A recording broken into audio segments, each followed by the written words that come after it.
शुभ प्रभात प्यारे विद्यार्थियों।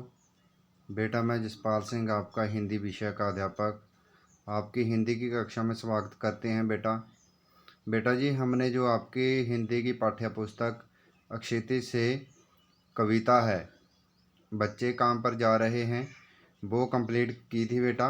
मैंने उसका जो भावार्थ था, व्याख्या थी, वो करवाई थी आपको। तो आज हम उस कविता के प्रश्न उत्तर स्टार्ट करते हैं बेटा, शुरू करते हैं। तो फर्स्ट क्वेश्चन से शुरू करते हैं बेटा, देखते हैं हम। प्रश्न है, कविता की पहली दो पंक्तियों को पढ़ने तथा विचार करने से आपके मन मस्तिष्क में जो चित्र उभरता है उसे लिखकर व्यक्त कीजिए। ठीक है, जो बच्चे काम पर जा रहे हैं उस कविता को पढ़ के, उस कविता की दो पंक्तियों को पढ़ के आपके मन में क्या विचार उभर कर आए हैं तो वो लिखने हैं आपने। ठीक है, कौन सी पंक्तियां हैं? कोहरे से ढकी सड़क पर बच्चे काम पर जा रहे हैं सुबह सुबह। इस पंक्तियों का क्या भावार्थ है? ये पंक्तियां पढ़ के आपके मन में क्या भाव उत्पन्न हुए हैं? ठीक है, इन पंक्तियों को पढ़कर हमारे मन में विचार आता है कि जो बच्चे जाड़ों में यानी सर्दी की ऋतु में, ठीक है, जाड़ों की कोहरे भरी सुबह में काम पर जाने के लिए विवश हैं तो निश्चय ही उनका जीवन अत्यधिक अभावग्रस्त होगा, अन्यथा ये भी अपने घरों में गर्म कपड़ों में दुबके होते। ठीक है, कि कोई मजबूरी है कि वो घर से बाहर काम के लिए जा रहे हैं।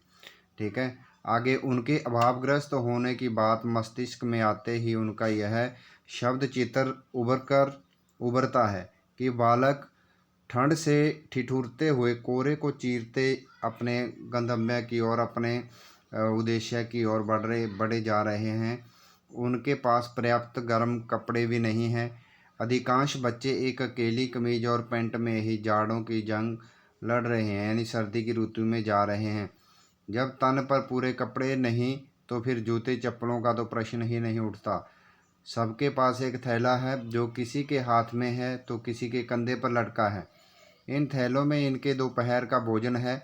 भोजन क्या, दो रूखी सूखी रोटियां, शायद प्याज और नमक के साथ।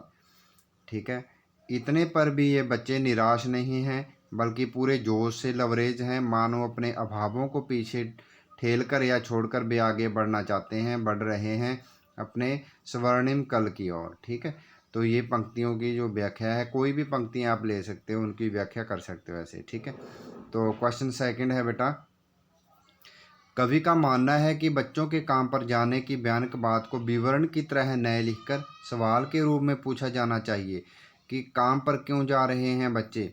कवि की दृष्टि में उसे प्रश्न के रूप में क्यों पूछा जाना चाहिए। ठीक है, तो ये देखते हैं कि ये एक विवरण की तरह, सवाल की तरह पूछा जाना चाहिए भी क्यों जा रहे हैं, क्या मजबूरी है उन बच्चों की। ठीक है, तो आंसर देखते हैं बेटा इसका।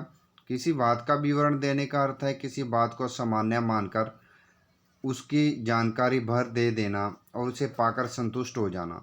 विवरण केवल सूचना है, सूचना में कोई भावात्मक लगाव जैसी चीज़ नहीं होती, न ही उसे पढ़कर पाठक चिंतित या व्याकुल होता है।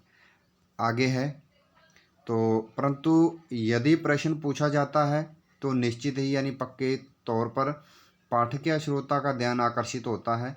प्रश्न से जुड़े भाव की प्रतिक्रिया उत्पन्न होती है। लेखक चाहता है कि बाल मजदूरी के संबंध में लोगों के सरोकार जागें, उनमें इन बच्चों की दुर्दशा के प्रति चिंता और तड़प उत्पन्न हो। आज के बच्चे हमारे कल के कर्णधार हैं, कल के भविष्य हैं। यह बात इनके संदर्भ में भी सोची जाए, जो बच्चे काम पर जा रहे हैं उनके बारे में भी ये सोची जानी चाहिए। ठीक है, इन्हें उपेक्षा से न देखा जाए, इस बात को एक विवरण मानकर संतुष्ट नहीं हो जाना चाहिए, यानी ये उनके भाग्य पे नहीं छोड़ना चाहिए, उनको देखना चाहिए कि क्यों जा रहे हैं, क्या कारण है उन बच्चों के। ठीक है, बल्कि प्रश्न का समाधान खोजा जाना चाहिए कि वे कौन से कारण हैं जो उन्हें काम पर जाने के लिए विवश करते हैं, मजबूर करते हैं। ठीक है बेटा, तो ये दो क्वेश्चन हैं, आपने आपकी फेयर नोटबुक पे करने हैं। ये अच्छी अच्छी राइटिंग में साथ साथ लर्न करते जाना है, बहुत ही आसान कविता है बेटा। तो ये दो क्वेश्चन आपने फेयर नोटबुक पे राइट और लर्न करने हैं। ठीक है बेटा, ओके बेटा, थैंक यू।